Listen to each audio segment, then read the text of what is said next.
नमस्कार. आपण पाहत आहात दैनिक लोकन्याय संघर्ष. आजची डे स्पेशल चर्चा. खत विक्रेत्यांचा संप आणि शेतकऱ्यांच्या चिंतेत भर. पुण्यासह शिरूरमध्ये खताची दुकानं बंद आहेत. आता प्रश्न एकच, शेतकऱ्यांचं काय आणि तोडगा कधी? आमचे पुणे प्रतिनिधी अर्जुन शेळके सध्या थेट घटनास्थळावर आहेत.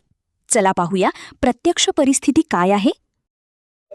नमस्कार, मी अर्जुन शेळके. दैनिक लोकन्याय संघर्ष या न्यूज चॅनल प्लॅटफॉर्मवरती आपलं स्वागत आहे.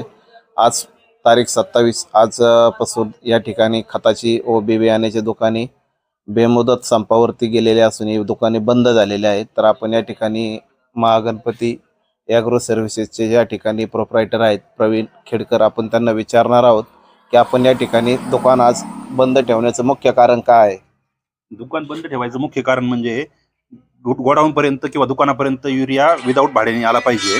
त्याला 40 ते 45 रुपये भाडं लागते आणि त्याच्यानंतर काय होतं 305 रुपयांनी युरिया आम्हाला पडतोय आणि 266 रुपयांनी शेतकऱ्यांना युरिया विकायचा आहे. तर तो कसा विकायचा? त्यासाठी हे मेन कारण आहे आम्ही बंद ठेवण्याचं.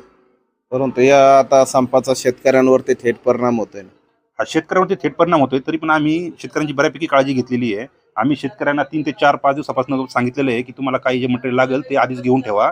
त्यानंतर 3-4-5 दिवसांनी काय असेल तो बेमुदत संप जर मिटला त्यानंतर आम्ही शेतकऱ्यांना मटेरियल पुरवठा करू. साधारणतः मागण्या किती दिवस चालू राहणार? हे तर आता आम्ही सांगू शकत नाहीये. ही आम्ही कृषी अधिकारी संघाची मीटिंग आहे महाबदाची उद्या, तर त्या मीटिंगवरती ठरेल. मुख्य मागणी काय आहे तुमची? मुख्य मागणी आमची हीच आहे की रासायनिक खताचा पुरवठा सुरळीत झाला पाहिजे आणि हे लिंकिंग मटेरियल बंद झालं पाहिजे. या ठिकाणी लिंकिंग मटेरियलला काय अडचण येते?